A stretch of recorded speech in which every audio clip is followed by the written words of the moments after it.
Good morning, everybody. Welcome to the 28th Emerging Growth Conference. I'm Anna Berry, and I'll be your host today. As always, we have an exciting list of companies in a wide range of growth sectors presenting to you today. Now, remember, all of our conferences are uploaded to the Emerging Growth Conference YouTube channel, so subscribe there, youtube.com/Emerging Growth Conference. So just a few notes for those attending today. We'll be running until about 1 p.m. Eastern time. And when we switch to the next company, you're going to see a black screen for a brief moment, but don't go anywhere. That's just us moving over to the next presenter. But if you do experience downtime for more than a minute or two, refresh your browser and it will work again. Our platform does work best on Google Chrome. So if you are watching from an Apple device, you have to hit the play button to start the session. Now, during each company's presentation, you can submit questions through the webcast module, and the presenters will attempt to address as many of these as possible at the end of their presentation. And one last note, after today's event, you'll be redirected to the registration page for the next conference. So stay on or come back to reserve your spot early. Today, we have 6 companies presenting. So without further ado, I'll introduce our first. We have Pampa Metals Corporation. It trades on the OTCQB under the symbol PMMCF and on the CSE under the symbol PM, and owns a highly prospective, wholly owned 62,000 hectare portfolio of 8 projects for copper and gold located along proven mineral belts in Chile, one of the world's top mining jurisdictions. Please welcome its CEO and director, Paul Gill. Welcome, Paul. Thank you, Anna. What a great introduction. Good. Well, we look forward to hearing your presentation. So the floor is yours. Thanks very much, and appreciate everyone's attendance today. My name is Paul Gill. I'm the CEO of Pampa Metals. I've been with the company since September of 2021, and I just became the CEO in January of this year, 2022. We have an exciting presentation for you today, and we're really a company that's only started about a year and a bit ago, and we should have a number of interesting developments shortly as we have drills turning on our joint venture project, and we have exploration going on 2 separate projects, so we're always producing news. I'm just going to start the slideshow at this point. Just a moment. So Pampa Metals, as we said, is located in primarily in Chile and primarily in northern Chile, and you can see a little glimpse of the type of material type of terrain we are dealing with out there. It's very arid. It's bereft of any green, which is almost a good thing for mining, and also has, I think, a very prospective area of mineralization that I'll talk about. A little bit about my background. I've been in mining for about 20 years, and with a series of different mining corporations. I've had a big win with Norsemont Mining in the 2000s, and it was also a copper project, but it was located in Peru, and we developed that for a number of years before selling it to Hudbay for $500 million. The interesting thing about that is, and the stock went from 5 cents to $4. The interesting thing about that was that our cost of acquisition for that particular project was $70 million. Here at Pampa, we have 8 projects that are only really costing the bottom line $7 million in this brand new company with a very tight structure. So I think the opportunity is fantastic at this point in time. Company disclosure, we are going to talk about future possibilities and events, so please be aware of that, and you can certainly read this disclosure at your leisure on our website where the PowerPoint is located. So let's dive right in. Pampa Metals, the snapshot is, yes, we're all about copper. We're all about Chile. This is the location that we want to be in. We've got highly experienced people, and we've got a very deep portfolio of projects that are really interesting.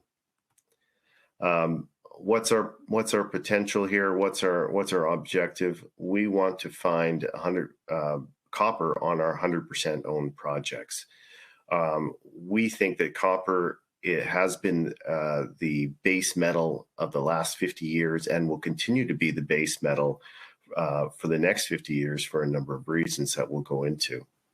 And the opportunity in Chile is unique and exceptional, especially in northern Chile. And we're going to point that out in a later bit. Now, here's our management team. I'm myself a veteran of the mining industry for the last 20 years, mostly on the financing side. However, I joined a team of directors that is really exceptional and head and shoulders above everyone I've worked with previously. Adrian Manger is the chairman and has been with the company since inception, and previously held positions with BHP and has built a mine in Chile called the Spence Mine. Tim Beal has been with a number of different large mining companies, including Rio Tinto and Anglo American, and has 30 years of experience specifically in Chile. Yanis Sotis has also worked for BHP and in commercial and corporate development, and is also a geophysicist and able to interpret what's going on the various different data sets that we get from the geophysics. Gurdeep Bains, formerly with Canaccord and now the CFO of the company. And rounding out the team is Julian Babin, who was part of the executive team until I replaced him as CEO, but it also remains as director and a very exceptional career at Rio Tinto as well, developing and finding mines, and especially copper in northern Chile for many, many years. So as I said, we've got a great track record. We're in the right spot. The timing is right as well. And here's why. Copper is on a roll. That's undeniable. We know that gold does go up during times of strife, and we certainly are experiencing that now with the war in Ukraine and the invasion by the Russian groups. But at the same time, we have seen a secular bull market in commodities. No, specifically copper. Copper does not fluctuate like gold does when it comes to day-to-day trading. We see copper as a solid investment that will increase in price. So as we drill out our project, we hope to have an increasing copper price, which makes it much more enviable to invest in Pampa versus other companies that are just oriented towards gold or silver. Fundamentals of copper are very straightforward. Electrical conductivity is the number one reason. Think of the malleability, antimicrobial properties, but really it is the underpinning of our modern society right now. That's what copper is. Everything we touch in our lives, in fact, almost every day, has something to do with copper.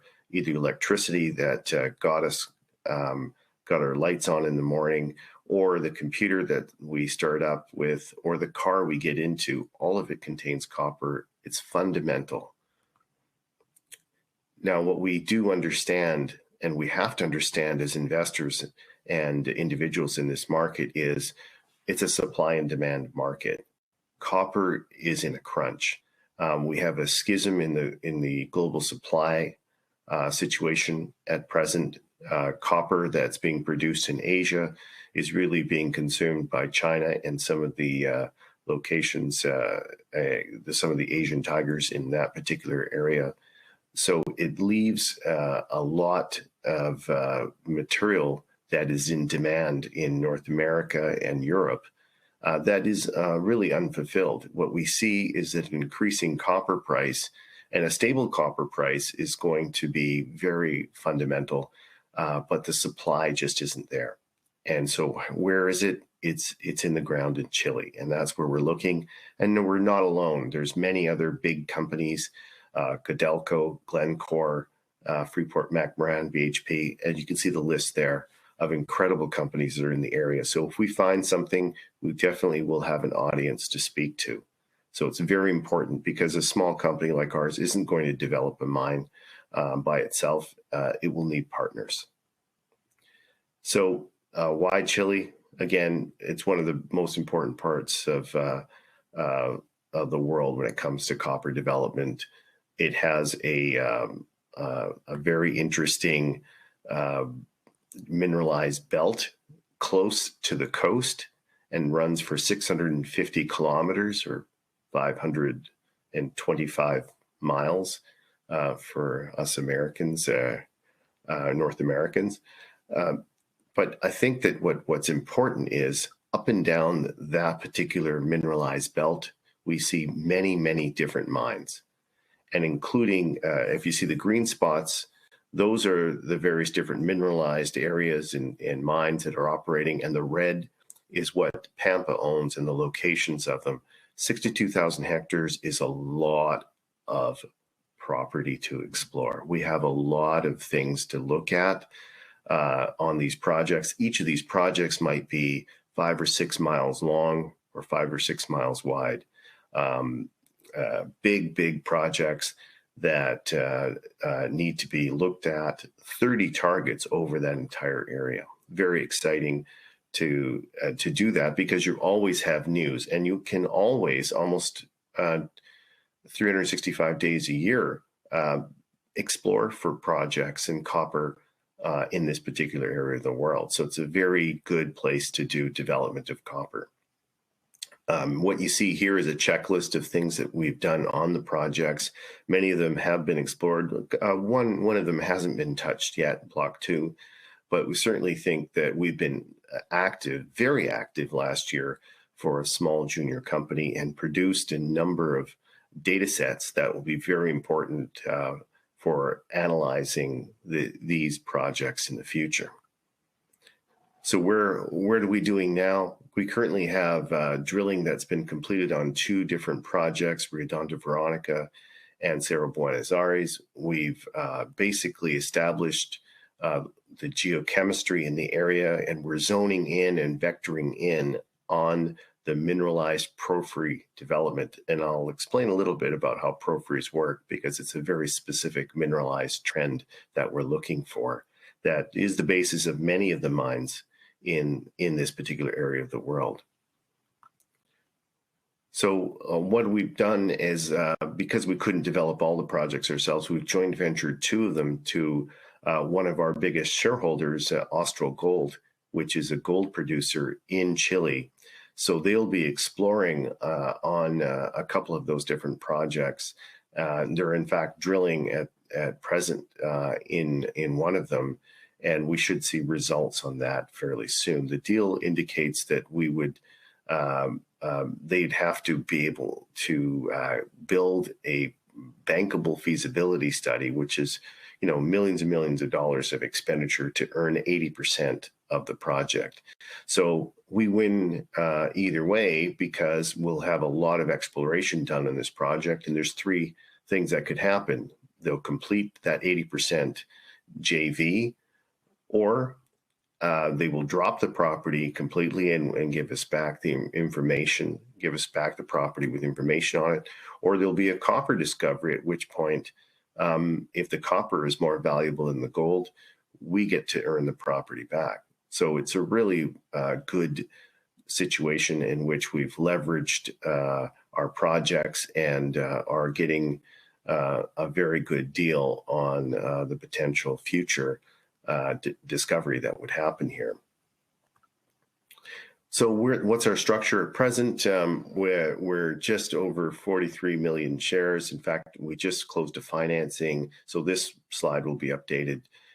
We issued about 3.5 million shares in that financing of $1 million, and we're continuing to do financing at this point in time. We want to raise a total of $4 million, so we still have about $2.5 to $3 million to go, which will be very useful for us to continue to drill in Chile and discover area. What's very important to understand about Chile is that this particular area of the world doesn't have a lot of land that is free. There's no good land that's free. It's been picked over.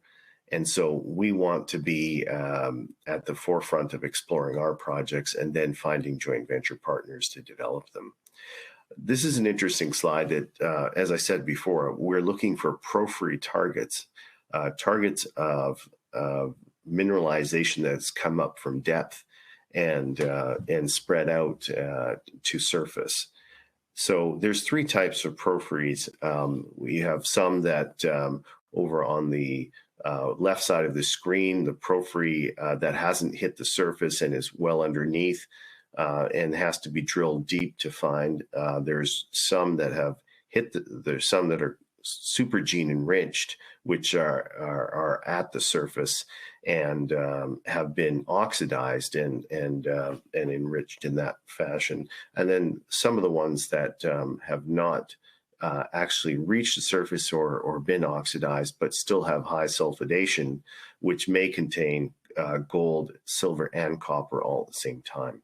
So we have all three types of mineralized porphyry deposits. Now, if you imagine a porphyry, it's like a tree underground where there is a trunk that goes down to depth and then branches and then potentially leaves that hit the surface. And that's one of the exciting things that has happened recently on our Block 4 project, which I'd like to talk about specifically, because I can't talk about all the projects. There's 8 of them, but this one is of importance because we've recently made a discovery on it. And I'll go into that a little bit before I end the session and allow for questions and allow time for questions.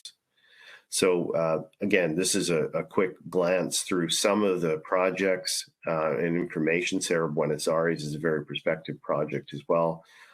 Has a potential.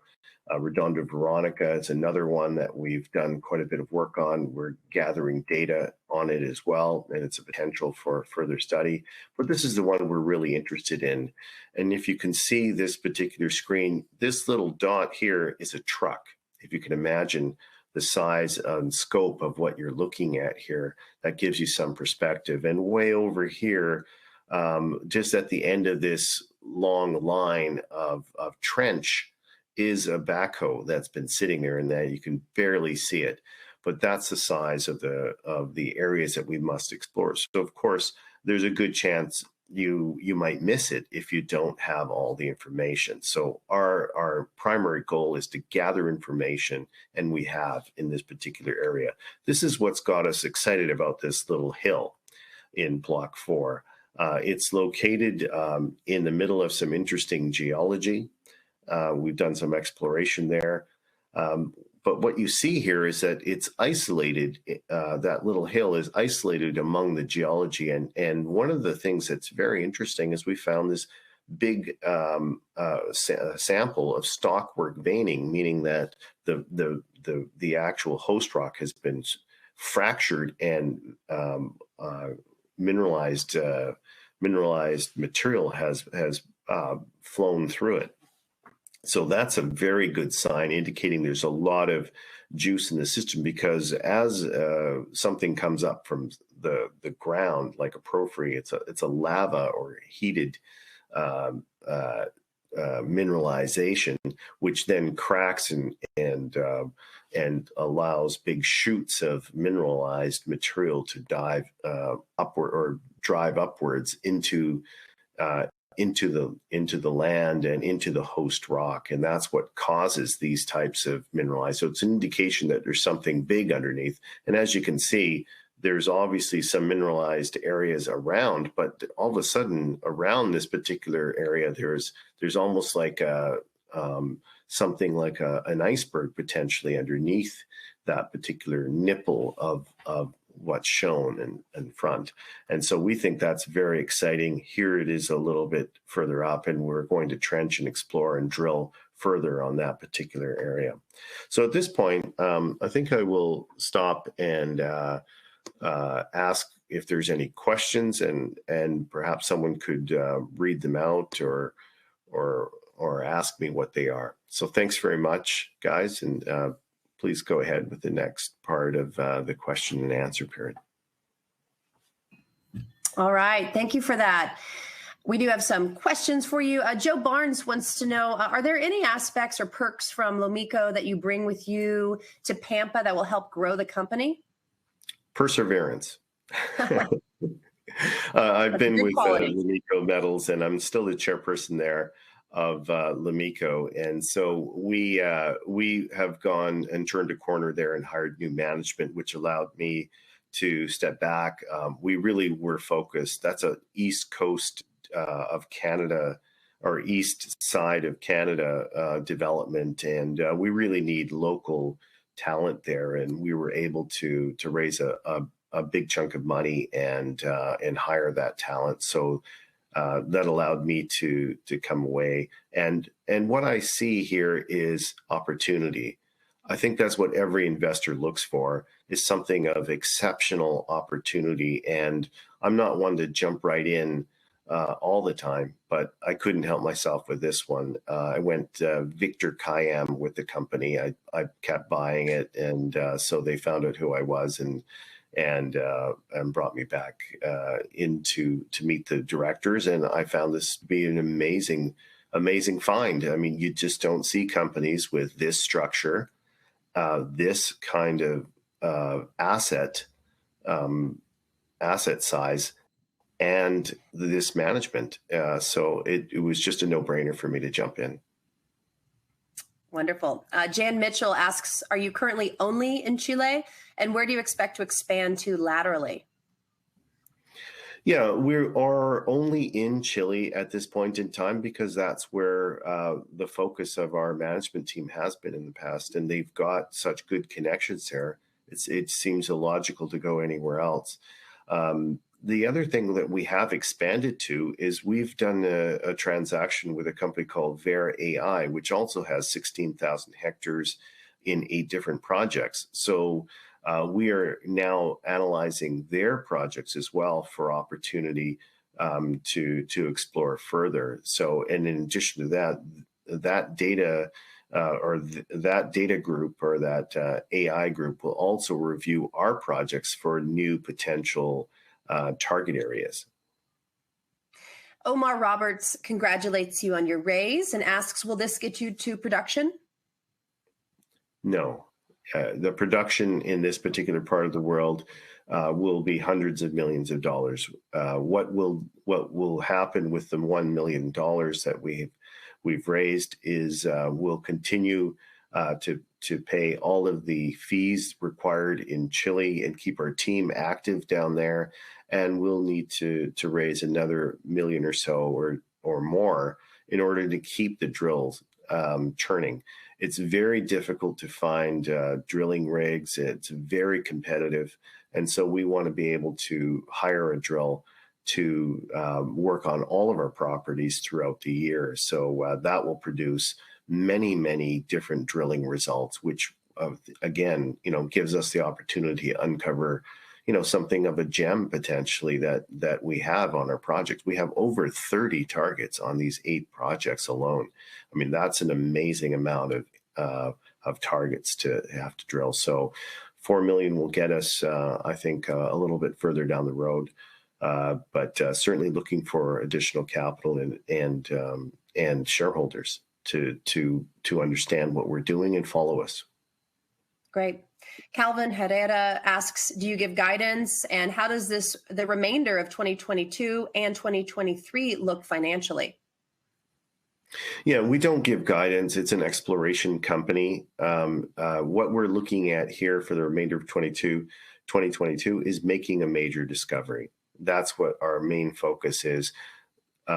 If you make a major discovery, really what happens is what happened to Norsemont in 2004.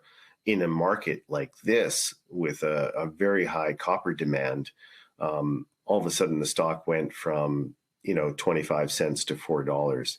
So will that happen here? We don't know, but I think Pampa's a much better spot, much better team, and a much better structure than my previous company that was very successful. So I have every reason to believe that this is going to be a big success if we find enough money to do all of the exploration we want to do.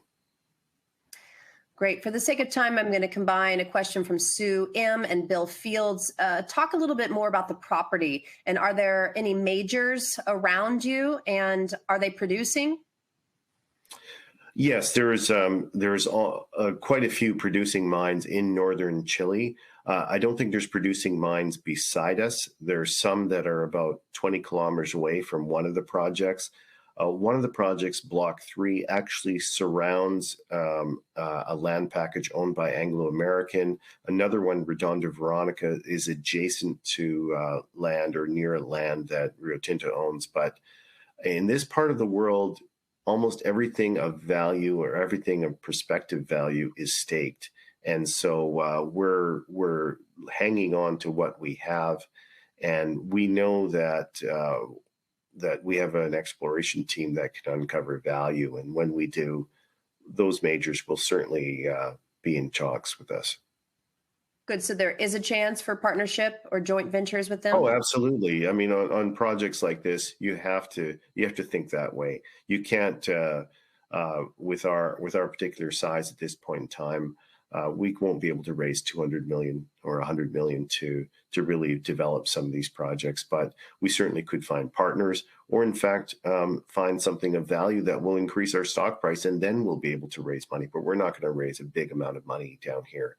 We're going to stick to 3 or 4 million and try to keep our structure very tight. Well, we have a few questions regarding structure from Ben C. and Nick Schneider. So what is your outstanding float? Is there any convertible debt? Tell us the terms and just hash out kind of how you see the structure of future raises looking. We don't believe in debt. We believe in equity. We believe in shareholders having an opportunity to get blue sky. Debt is about 10% return. No one should be in this for a 10% return. We're looking at blue sky here. We're looking at something that potentially will become a big mine. That's what we're looking for.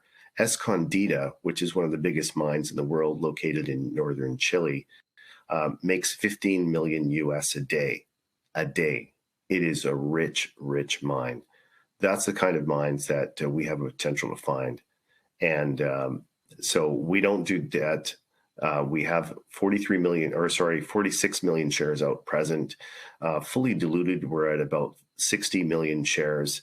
Most of the warrants and options are higher up. Warrants are at 50 cents, 60, 65, and there is also some options at 45. So at this point in time, trading it where the stock is today, under the 30-cent range in US, I think it's a very good opportunity for people who are willing to take the risk. Fred Luna asks, how has inflation and the supply chain and the workforce issues done to your production costs? How has it affected your production costs? Well, we're not producing at this point in time, so our cost of production haven't changed, but certainly it is harder to find people.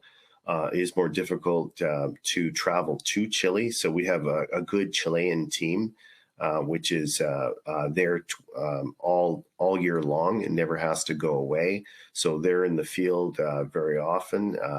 Mario Orega is our geologist there, and he has worked with Codelco. So that hasn't been a big factor. Inflation certainly increases cost slightly for us, but at this point it hasn't really hit. What it has done is actually really propelled the price of the commodities, and I think that's going to continue as we go forward. Last question. Lewis Matthews wants to know, who is your geologist, and can you address the progress of any studies? Yeah, the head geologist and COO is Tim Beal, who I mentioned before, and he's in the PowerPoint. He's in charge of all of the geology, and Mario Orega is our local geologist in Chile, and both of those have years. Both people have years and years of experience. Each of these projects at present could have 70 pages written on them individually. So we have only provided a small sampling of the information available. Our website does have more, and we'll be filing news releases and reports on each of the projects as we proceed. So we're really excited about where we're going. We're very much at the beginning, but we have a good, stable platform, and we are going to grow. So thank you very much. Yeah, you're so welcome. Thank you, Paul. The rest of the questions we'll send to you directly so you can answer on your own. But please join us again with some future updates. Thank you for your time. Thanks very much. Please look out for the symbol PM in Canada, PMMCF in the US, and certainly reach us at paul@pampametals.com. Thanks very much. Wonderful. Thank you. Okay, everyone, stay with us as we transition to our next presenter. We'll be right back.